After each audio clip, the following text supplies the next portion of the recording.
Hello everyone. Now if you've been playing Darkrise over the last few weeks, you will know that it has received a new update. And although I think it's late, considering they did it after the summer holidays, I still think that any update is great. Now this is the list of all the things that have changed in the game. As you can see, there have been locations added, there's been redesigns, there have been items added, unique items added, and I'm going to go through all of them and really explain how you can take advantage of all these changes.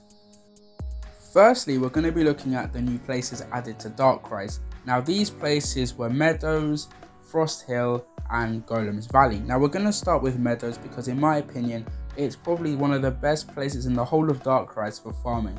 And this is because firstly it's like really short, so you can do it really quickly, it's nice and flat, so you don't have to do a lot of jumping, a lot of parkour. But thirdly, it is great for getting resources. If you want legendary resources, you should do Meadows because after a few runs you'll have legendary resources. It's also great for farming crystals. I don't think it's as good as Ancient Fortress, but Meadows on painful difficulty gives you a lot of crystals. So if you can't do Fatal Fortress, I would give Meadows a try as an alternative. Another reason why I love this map is because it has unique items there that I really like. For example, Negation. Negation before the update was only available in Demon Settlement, and this was really annoying because Demon Settlement doesn't have that many elite enemies, so getting Negation was really hard. However, with this new map, Negation is a bit easier to get, and I was finally able to get one for myself. You can also get unique rings from this map. Now before the update, the only unique ring available was Equilibrium, and the only way to get this is from the starter pack. However, with this new update, you can get Protector's Ring and Viper's Ring from Meadows, and these rings have slightly different, obviously, characteristics. Protector's Ring is a bit more defensive and has a defensive passive, whereas Viper's Ring is a bit more attacking and has an attacking passive. There are also some other unique items that are available there, and all these unique items are also available in the chest. So if you buy a chest, you also have a chance to get all these items in there. The next map we are going to be talking about is Golem Valley. Now this map is nothing special and is pretty standard for Darkrise. One thing that is interesting about this map is the new unique set that you can get from there, and it's called Gladiator set. Now this set is very similar to the Defender set because it has a lot of stamina, defense and health stats. However, the biggest difference is that the Gladiator set has strength and damage as main stats too, and damage as a set bonus as well, making it more useful for endgame builds than Defender's set.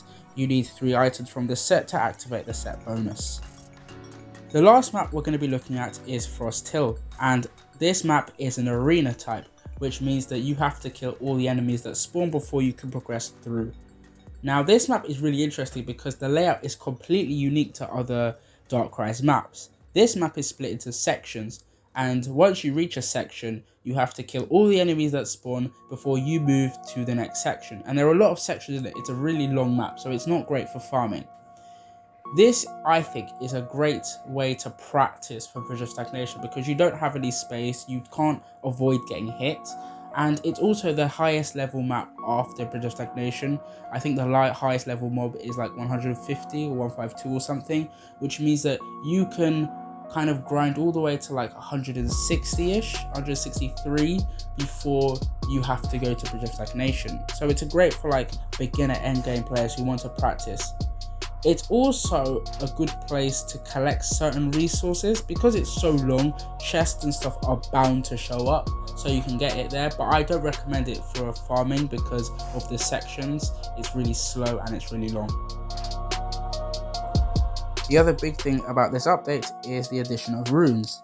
These are items that give you passive abilities that aren't on the skill tree. To use it, you and the equipment have to be level 100.